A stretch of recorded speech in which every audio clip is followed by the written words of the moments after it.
வணக்கம்.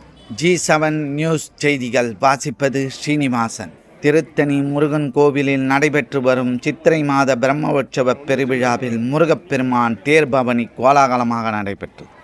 திருவள்ளூர் மாவட்டத்தில் அமைந்துள்ள 6 படை வீடுகளில் 5ஆம் படை வீடான திருத்தணி முருகன் கோவிலில் சித்திரை பெருவிழா கடந்த 21ஆம் தேதி கொடியேற்றத்துடன் துவங்கி விமர்சையாக நடைபெற்று வருகிறது. விழாவை முன்னிட்டு மூலவருக்கு சிறப்பு அபிஷேகமும் அலங்காரம் மற்றும் பூஜைகள் நடைபெற்று பக்தர்கள் திரளாக சாமி தரிசனம் செய்து வருகின்றனர். பெருவிழாவின் 7ஆம் நாள் இரவில் மலர்களால் அலங்கரிக்கப்பட்ட தேரில் வள்ளி தெய்வ யானை சமேத உற்சவர் முருகப்பெருமான் எழுந்தருளினார். மேளதாளங்கள் முழங்க ஆன்மீக உற்சாகத்துடன் ஏராளமான பக்தர்கள் தேர் வடம் பிடித்து இழுத்து மலைக்கோயில் மாட வீதிகளில் தேர் பவனி நடைபெற்றது.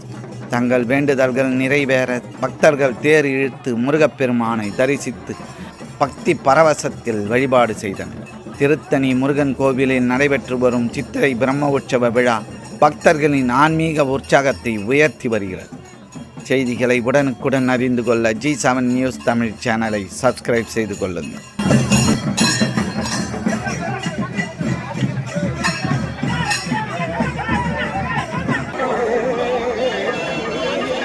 பெரியகடல் ஓடும்